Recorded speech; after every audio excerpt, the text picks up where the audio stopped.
Hi, I'm Weston. I love talking about your 2022 World Series champion Houston Astros. And I'm here to talk about the news because the Houston Astros went out and made a big old splash in free agency, bringing in first baseman Jose Abreu on a 3-year deal. The current rumor is that it's $60 million. Okay, I love this contract so much. To get it out of the way, I think this is a good deal. $20 million a year for a guy like Jose Abreu, I think sounds very fair. I've seen some people kind of not happy with it, which I think is ridiculous because at his best, you're getting an MVP caliber player in Jose Abreu, and at his worst, you're gonna get an above average player. The past 3 seasons, last year was a 137 WRC plus, the year before that was a 125, and the year before that was when he won MVP in the shortened season with a 164. If you want to look at triple slashes over the past 2 years, in 2021, pardon me, it was a 261, 351, 481 as a triple slash, and last season was a 304, 378, 446. This is a really good player. You can look at expected numbers and realize that this wasn't just a player getting lucky. He was clobbering the ball. Expected or average exit velocity in the 93rd percentile, expected WOBA in the 96th, expected batting average in the 98th, expected slug in the 92nd. He also walks quite a bit. And as far as first base goes, while I do feel it is the most position, that and catcher, where outs above average are kind of irrelevant, you need to go with the eye test. If you want to look at outs above average, he would be the best defensive first baseman we've had, I'm pretty sure, since that number became a thing back in 2015.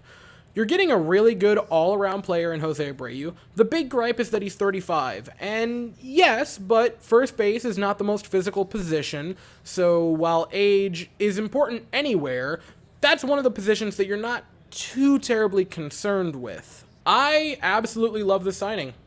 I think $20 million is very fair for a player of his caliber, who most projections have him next season going to be around 130 for WRC plus, which is great. That's all-star caliber. You have a star player at every single infield position, plus the best designated hitter in the game, and one of the best right fielders in the game. And that's what I think is so funny about the signing, is you just didn't have to do it. The Astros really didn't. They could have went and got like a mid-shelf player for first base, like a Josh Bell, bring back Trey Mancini, and no one would have been too upset. But they went for the top shelf. They went for the star, and it's hilarious. This is a team that just won the World Series. We just did that like less than a month ago. And they go out and get another star player.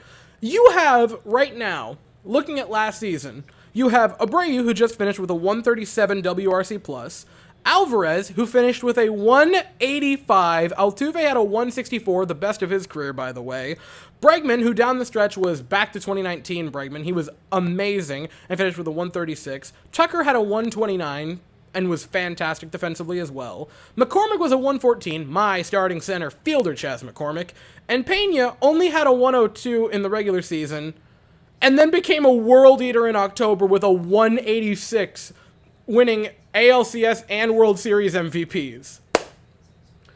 You have greatness everywhere! And with that $35 million that you have left before you reach the threshold, you don't even have to go get a star player. You could just make them the deepest team in the sport.